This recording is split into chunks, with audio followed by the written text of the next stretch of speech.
मैं अवध के क्षेत्र से आता हूं, सुल्तानपुर से, उत्तर प्रदेश के, और वहां के अवधी के एक बड़े अच्छे कवि हुए रफीक सादानी साहब। उन्होंने अवधी में एक लाइन लिखी कि जब जब चुनाव आवत है, भात मांगा पुलाव आवत है।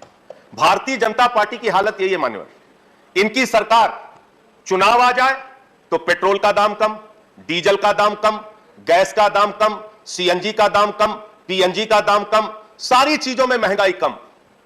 चुनाव बीत जाए तो पेट्रोल का दाम महंगा, डीजल का दाम महंगा, गैस के सिलेंडर का दाम महंगा, सीएनजी का दाम महंगा, पीएनजी का दाम महंगा, सारा कुछ महंगा करने में लग जाते हैं।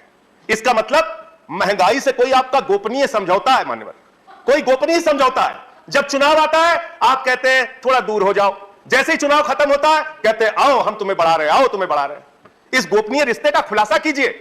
आप लोग ये जो झूठे तर्क देते हैं देश के सामने कि भाई इस समय तो युद्ध की स्थिति है, इस समय तो अंतरराष्ट्रीय बाजार में कच्चे तेल का दाम बढ़ रहा है, अंतरराष्ट्रीय बाजार में कच्चे तेल का दाम पिछले 7 वर्षों में कब कब बढ़ा और कब कब घटा, और उसके मुताबिक कब कब आपने हिंदुस्तान में डीजल और पेट्रोल का दाम घटाया और बढ़ाया, इसका तथ्य अगर आप सामने रखेंगे तो पूरे देश के सामने आपका चेहरा काला हो जाएगा कि कितना बड़ा झूठ आप इस देश की जनता से बोलते हैं। महंगाई आपको बढ़ाना होता है, उसके लिए 1000 तर्क आपके पास मौजूद है। दूसरी बात, अभी तो शुरू हुआ, फिर से बोलना शुरू कर देते हैं लोग। इनको महंगाई बढ़ाना है, सुनना कुछ नहीं है। दूसरी बात मान्यवर, जब कोरोना की महामारी आई, पूरे देश में बेरोजगारी बढ़ी, हमारे प्रधानमंत्री जी ने सीना ठोक के कहा हमने मनरेगा के जरिए रोजगार दिया। उत्तर प्रदेश की सरकार ने कहा हमने मनरेगा के जरिए रोजगार दिया। भारतीय जनता पार्टी की तमाम राज्य सरकारों ने कहा हमने मनरेगा के जरिए रोजगार दिया।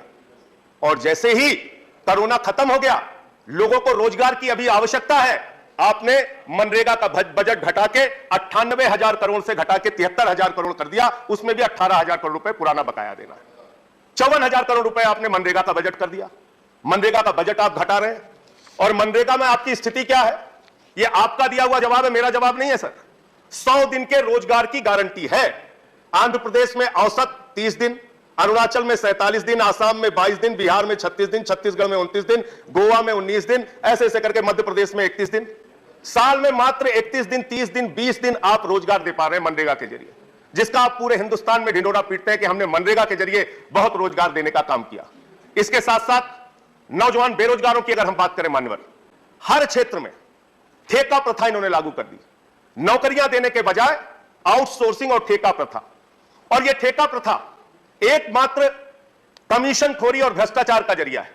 50,000 रुपए में, 25,000 रुपए में, 30,000 रुपए में, 20,000 रुपए में साइन कराया जाता है, और जो मजदूर होते हैं, जो कर्मचारी होते हैं, जो ठेके पे काम करने वाले नौजवान होते हैं, उनको 50% से भी कम पैसा दिया जाता है। यह होता है ठेका प्रथा। ठेका प्रथा एक गुलामी प्रथा है मान्यवर।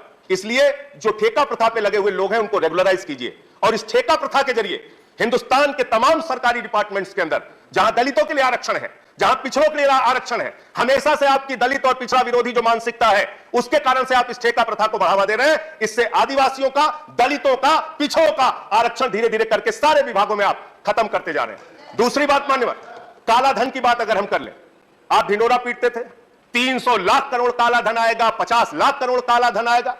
आपके राज्य में काला धन आना तो दूर की बात है, काला धन बढ़ गया। काला धन बढ़ता जा रहा है आपके राज्य में। कौन कौन से लोग हैं उसका भी खुलासा कीजिए।